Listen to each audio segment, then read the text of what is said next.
അല്ലാഹു സുബ്ഹാനഹു വ തആല പറയുന്നു, ആരാണോ വാക്ക് പാലിക്കുകയും അള്ളാഹുവിനെ ഭയപ്പെടുകയും ചെയ്യുന്നത്, അത്തരം ആളുകളെ, അത്തരം മുത്തഖീങ്ങളെ അള്ളാഹു ഇഷ്ടപ്പെടുന്നു എന്നാണ്. എന്ന് പറഞ്ഞാൽ കരാറുപാലനം, വാക്ക് പാലിക്കുക എന്നത് തഖ്വയുടെ ഭാഗമാണ്. നബി സല്ലല്ലാഹു അലൈഹി വസല്ലമ പറഞ്ഞു, ഇന്ന ഹുസ്നൽ ആഹ്ദി മിനൽ ഈമാൻ. കരാറ് നന്നായി പാലിക്കുക എന്നത്, വാക്ക് പറഞ്ഞാൽ നിറവേറ്റുക എന്നുള്ളത് ഈമാനിൽപ്പെട്ടതാണ്, ഒരാളുടെ സത്യവിശ്വാസത്തിൻ്റെ അടയാളമാണത് എന്ന് റസൂലുള്ളാഹി സ്വല്ലല്ലാഹു അലൈഹി വസല്ലമ പഠിപ്പിച്ചിരിക്കുന്നു. ഇന്നമാ യതദക്കറു ഉലുൽ അൽബാബ് അല്ലദീന യൂഫൂന ബിഅഹ്ദില്ലാഹി വലാ യൻഖുദൂനൽ മീസാഖ്.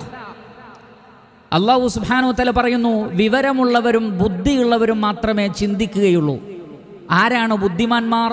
അല്ലദീന യൂഫൂന ബിഅഹ്ദില്ലാഹ്, അല്ലാഹുവുമായി നടത്തിയ കരാറ് പാലിക്കുന്നവരാണ്. വലാ യൻഖുദൂനൽ മീസാഖ്, അവർ ഒരിക്കലും വാക്ക് ലംഘിക്കുകയില്ല. അപ്പോൾ ബുദ്ധിമാന്മാരുടെ അടയാളമായി അള്ളാഹു പറഞ്ഞത് വാക്ക് ലംഘിക്കാത്തവരും കരാറ് പാലിക്കുന്നവരും എന്നാണ്. മറ്റൊരു ഹദീസിൽ നബി സല്ലല്ലാഹു അലൈഹി വസല്ലം പറഞ്ഞ വാചകം വളരെ ശക്തമാണ്. നബി സല്ലല്ലാഹു അലൈഹി വസല്ലം പറഞ്ഞു, ലാ ദീന ലിമൻ ലാ അഹ്ദ ലഹ്. കരാറ് പാലിക്കാത്തവന് മതം തന്നെയില്ല, അവന് മതമില്ല. മതമുള്ളവന്റെ അടയാളം, മതവിശ്വാസിയുടെ അടയാളം വാക്ക് പാലിക്കലാണ്.